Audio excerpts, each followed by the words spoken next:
Has anyone ever told you that you are amazing at handling playing cards? Like, if I were to give you a deck of playing cards, you would easily be able to deal the 4 aces at will. Like, if the spectator told you the number 10, you would find a way to make an ace appear using the number 10. And if you don't believe me, I'm about to blow your mind and show you that you can. The aces will always oblige. What up, crew? It is Magic Monday, and this is your place to learn Magic, master your performance, and captivate audiences. The card trick I'm about to show you is a mix of a self-working and also not as much self-working card trick, if that makes sense. I'll show you what I mean in a second, but just know that it's a really cool way to showcase skills that you may or may not have. So before we begin, make sure to smash that like button, hit subscribe, grab your favorite deck of playing cards, and now, let's do it.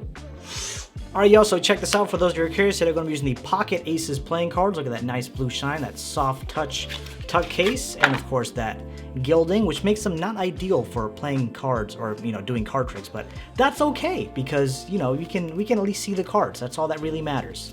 So for this trick, I'm going to give the deck a bit of a shuffle, and I guess as I'm shuffling, let me tell you, one of the coolest things that you can do with a deck of playing cards is deal the 4 aces pretty much at will. And what's even more impressive is when you can deal the 4 aces by getting input from someone else on their position. So let's try that out.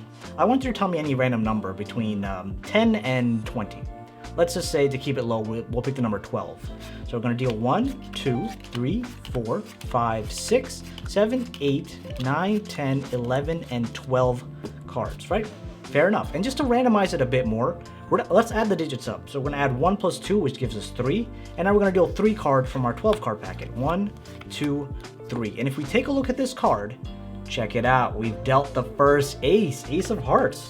Pretty impressive, right? You picked any number you want, we kind of randomized from there, and we're able to get the first ace. But of course, the first time could always just be luck, and this has happened to me several times before.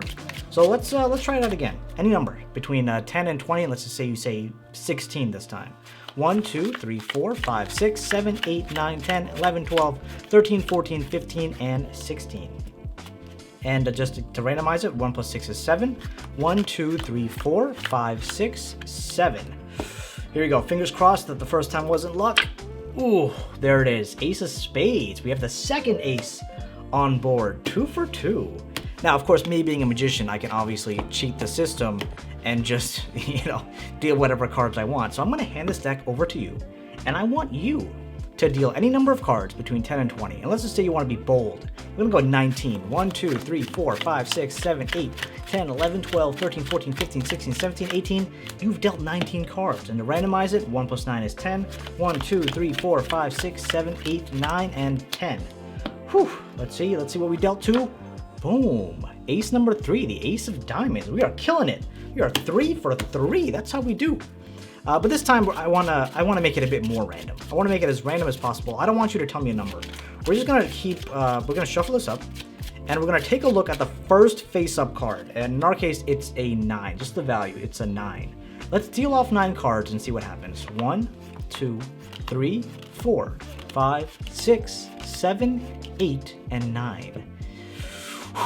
Let's hope this works. The last card is another ace. There it is. The Ace of Clubs. The 4 aces dealt like it was no problem at all. Alright, my friends, so I have some good news and I have some not as good news.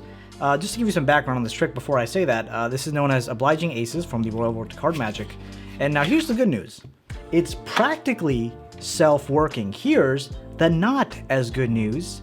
It requires a little bit of work to get it to be practically self-working and to actually sell the effect. So there are 2 ways that you can kind of do this trick. One, you can make it completely impromptu, or you can do it with a setup. In my performance, I did it with a setup because it would be weird to kind of do it impromptu right there.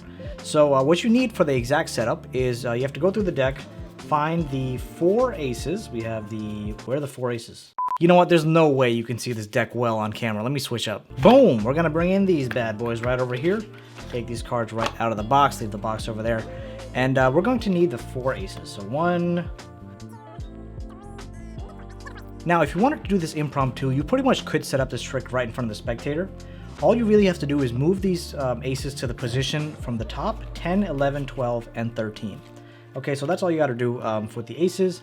And then you also need a 9-spot card, so I'm just going to take 9 of clubs. And you want this to be 9th from the top. So 1, 2, 3, 4, 5, 6, 7, 8, and you take this, put this in the 9th position from the top, and the aces go 10, 11, 12, 13, just whatever order you'd like them to be in. Now again, if you wanted to do this impromptu, before I'd begin, I just go through the deck and I would literally just start culling cards. So for example, if it was the kings, I would cull one king, I would cull the other king. I don't see any more kings, but as I go through, I could just cull whatever cards I want and then move them. For example, if I was moving them under the 9, I can close up the deck and you'll see that I move those cards right under the 9 and between the aces. So that's how you could kind of set this up impromptu, especially if you're just starting off, no one's gonna really say anything. But the point is, well, you want your final setup to be like this: 8 cards, a 9-spot card, and the 4 aces. Once you got all that, then we can go ahead and begin. Like I said, from here it's pretty much all self-working. The only thing is, if you want to sell the effect, you kind of have to go a little bit above and beyond. So by above and beyond, I mean know how to do like a false overhand shuffle, or know how to do a couple of false cuts, right? So this is how I would ideally perform, and you kind of saw that in my performance. You have the cards set up in the order that you need, and then you start off with an overhand shuffle. If you don't know how to do an overhand shuffle, I'll put a link to it, like a masterclass I made in the description. You can go ahead and check that out.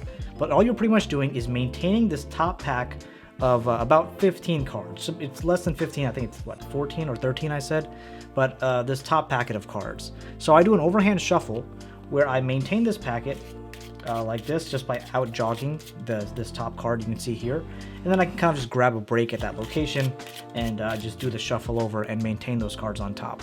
Again, I have a tutorial on it, you can go ahead and check it out. If you don't want to be that advanced, you can also do a couple of false cuts where I'll do something like this: cut a packet over, cut another packet over, keep a break underneath the original top packet and the center packet, and then I'm literally just putting this packet down, putting this down, and putting this down. Up to speed, it looks very believable. Like that looks super believable. And of course the cards will stay in the exact same order. So once you've done all that, you've set up the deck, given the deck a few false cuts or shuffles, you're going to explain to the spectator pretty much exactly what I did. I said that in playing cards, one of the coolest things you can do is deal out the 4 aces. And you're going to show them how you can do that, but it's even more impressive when they can tell you a random number and we can make the aces appear there. So have them pick any number between 10 and 20. Now they can pick the number 10, but they cannot pick the number 20, okay? So that's why I usually just say between 10 and 20. So let's just say they pick the number 11. You're gonna take the deck, deal off 11 cards. 1, 2, 3, 4, 5, 6, 7, 8, 9, 10, 11. Once you've dealt off the 11 cards, if you actually take a look, here you have an ace, and a 9. Whoops, there we go. Ace, and a 9. Sorry, I was off camera there for a second. And all you're going to do now is tell them that you want to randomize it even more. So that you're going to add up the digits of 11. So 1 plus 1, you're going to say, oh, they're going to say 2. You deal 2 cards. 1, 2, take a look at this card. Oh my god, it's an ace. How unbelievable. That was so unexpected. You leave that there. Put the rest of these cards on top of what you dealt. So 1 when you had dealt the 2, 1, 2. And you're gonna put the rest of this packet on top of this and put this on top of the rest of the deck. If you take a look at the deck now, the other aces will be in the position that you had them earlier, right? 1, 2, 3, 4, 5, 6, 7, 8, 9, 10, 11, 12. Except the 9 now will be on top, and that'll be useful when we come to the end. And now we repeat the exact same process. But before you do that, again, give a little bit of a speech as you're presenting, and as you're doing that, of course, give the deck a false shuffle, false cuts, and things of that nature. And what I also like to do is I like to maximize my interaction with the spectator, right? Because the more interaction you have with the spectator, at the end of the day, they're going to feel more involved. They're going to have a much better reaction at the end. So you can hand the deck to the spectator, and of course you're looking at them while doing this, so hopefully they don't mess up. But you tell them at this point to now, just to make it very fair, you want them to deal any number of cards between 10 and 20. Let's just say they deal, I don't know, 11. Well, let's say 15.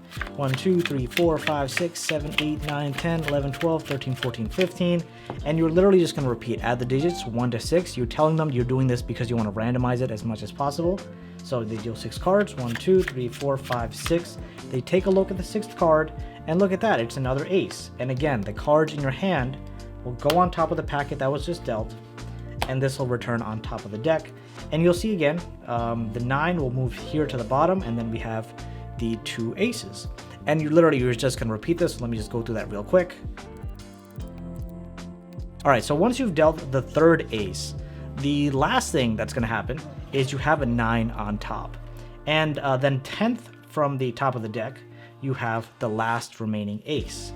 So all you have to do again is give the deck a false cut or a false shuffle. Let's just say we give it a false cut. And now you tell the spectator, we're going to make this as random as possible. Just take a look at the value of the top card. Oh my god, it's a 9.